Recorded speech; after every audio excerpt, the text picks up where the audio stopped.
Pre-Fascist Italy, Tax and Borrow and Spend, by John T. Flynn, narrated by Nathaniel Foote. Excerpted from As We Go Marching, 1944. We are now able to see that this Italian society had set in motion certain streams of thought. We will see still others come into being. First, we see the conviction of the people that there were economic and social problems affecting them that ought to be solved, that foremost among these problems were those of poverty and of crisis, and that they were determined that the government do something about these problems. So deeply rooted were these convictions that no man could arrive in power who did not adopt them as part of his polity. This situation became itself the parent of another settled conviction that began as a little trickle and finally cut its way deep into the terrain of Italian public thought. It began to flow as a full current in the regime of Agostino De Pretis, who rose to power as premier in 1876. From the beginning of United Italy, the country had been ruled by the right, some of them able statesmen and patriots inspired by the principles of liberation and unity. They were under the dominion of political rather than economic ideas. Meantime, taxes rose. Centralization became a specter to the liberals. The demand for private security through social welfare measures and public security through preparedness was ignored. The nation's prestige abroad was said to be deteriorating. The end of this was a political uprising against the cautious regime, and on the crest of this uprising, De Pretis rose into power. He was a journalist politician who had allied himself in Parliament with the left. When he came into power, it was as the leader of the left, and as such he ruled as Prime Minister, save for a brief interlude, for most of the 11 years from 1876 to 1887. He promised every sort of reform without regard to the contradictions among his promises. He promised to reduce taxation and increase public works. He promised greater social security and greater prosperity. When he came to power, he had no program and no settled notion of how he would redeem these pledges.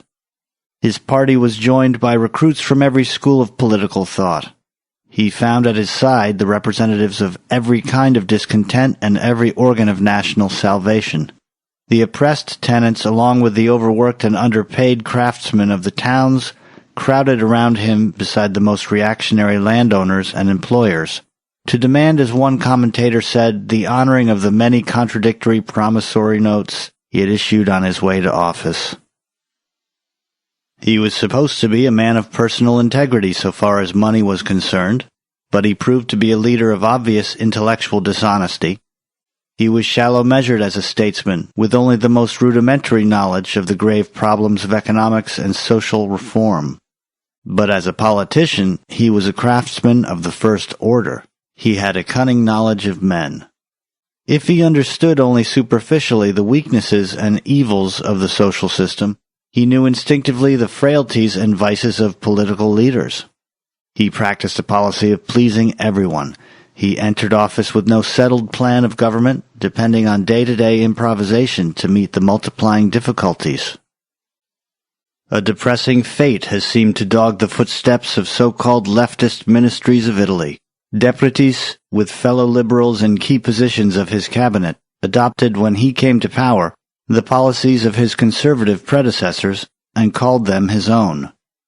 He increased indirect taxation, dodged the solution of the problems he had promised to attack by naming commissions. When he entered office, the budget was balanced. It remained so until 1884. However, the inevitable depression arrived, and De Pretis, the promiser of the better life, not knowing what else to do about it, turned to the oldest and most reactionary device, public works financed by government borrowing. He adopted the policy which in our own time has been called tax and tax, borrow and borrow, spend and spend. The budget was thrown out of balance in 1884 and remained so for 13 years. The budget had been unbalanced from 1859 to 1876, but De Pretis' predecessors had ended that condition. De Pretis unbalanced the budget in 1885-86, and now adopted this as a deliberate national policy. Living from hand to mouth to keep himself in power, seeking to placate groups of every sort, Depretis used the public funds freely. Roads, new schools, canals, post offices, public works of every sort were built with public funds obtained by borrowing. Depretis now discovered he had got hold of a powerful political weapon. Political life in Italy was notably corrupt. Deputies could be bought, but Depretis found that instead of buying the deputies, he could buy their constituents. Every district wanted some kind of money grants for schools, post offices, roads, farm aid. The premier found that he could buy the favor of the constituency by spending public money in the district. The deputy had to prove to his people that he was sufficiently in the favor of the premier to bring such grants to them. The philanthropic state was now erected in Italy, and it was never to be dismantled.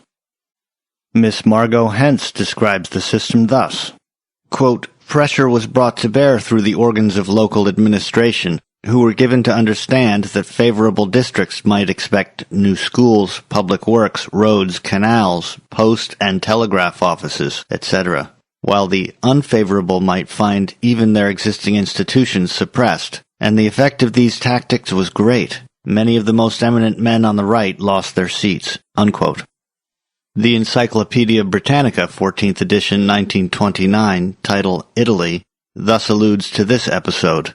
Quote, "In their anxiety to remain in office, Depretis and the finance minister Magliani never hesitated to mortgage the financial future of their country. No concession could be denied to deputies or groups of deputies whose support was indispensable to the life of the cabinet. Nor under such conditions was it possible to place any effective check upon administrative abuses in which politicians or their electors were interested." Unquote. The press was subsidized secretly. Journalists were flattered, and some of them paid while others obtained handsome berths for their relatives. Indeed, it was over a scandal connected with the press that Depretis was forced on one occasion to resign. His supporters were fond of speaking of him as the incorruptible. He was styled by some of his enemies the incorruptible corrupter of all.